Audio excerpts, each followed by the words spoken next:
This man secretly worked on improving his grip strength during every class. This simple action, however, had to be repeated 50,000 times. Kagenou thought no one had noticed his actions, but the next day, a girl from the class spoke to him. Akane came over and greeted Kagenou, and Kagenou responded to her. However, Akane told Kagenou he had called her by the wrong name. Kagenou tried again, but he called her by the wrong name once more. What made Akane even more upset was that even though their eyes met, Kagenou's gaze seemed to see right through her. It was as though Kagenou was looking at another woman, and she felt as if she had never truly entered his line of sight. Akane was very popular at school. She had top-tier family background, looks, grades, and personality. She was also very kind and enjoyed helping others. She had built a perfect image among her classmates. However, all of this was a facade. Akane had been kidnapped when she was in middle school. The incident was later exposed by the media, and it became a dark shadow she couldn't shake off. She could never forget that scene. From then on, Akane wore a mask, desperately playing the role of someone everyone loved. One evening, as Akane was walking home alone, she suddenly heard footsteps behind her. When she turned around, she saw no one, but when she turned back, she was faced with a terrifying sight.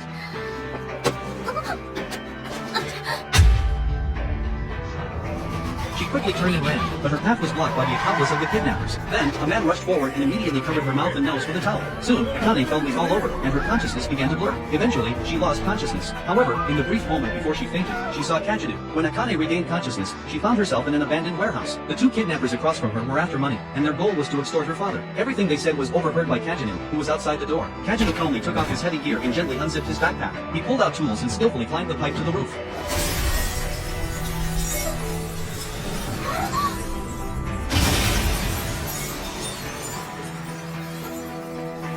Finally, he appeared in the most stylish way possible. The kidnappers had no idea what Kagenou was there to do. Kagenou declared that he was just a killer of thugs. Hearing this, the kidnappers were speechless. One of them pulled out a gun, preparing to shoot, but the next second, his wrist was pierced by a shard of glass. Then, Kagenou performed a shoulder throw, slamming the thug to the ground. He stepped on him, and the thug instantly died. But Kagenou knew that the real opponent was the tall, muscular man behind him. After witnessing Kagenou's strength, the muscular man wasn't scared at all. In fact, he was intrigued. Since being discharged from the military, he hadn't had a serious fight with anyone. He confidently threw away his gun and welcomed Kagenou's arrival, preparing to fight him with his body. The two exchanged several rounds of combat. Kagenou's arm was accidentally slashed by a knife, and the muscular man seized the opportunity to continue his attack. However, he didn't expect Kagenou to block the strike with a crowbar. In the next round of their fight, Kagenou found the perfect moment to disarm the muscular man, knocking the knife from his hand. However, the muscular man remained unfazed, knowing his physical strength gave him the advantage. After executing a military-style combo, he seized the chance and kicked Kagenou across the room. Now, the muscular man thought he had won, but he underestimated Kagenou. Because in Kagenou's hands, the crowbar had another name, the sword of physics. The muscular man was shocked. Kagenou had discovered the full potential of the crowbar. Its shape resembled an Eastern staff, and its weight was perfect for portability and durability.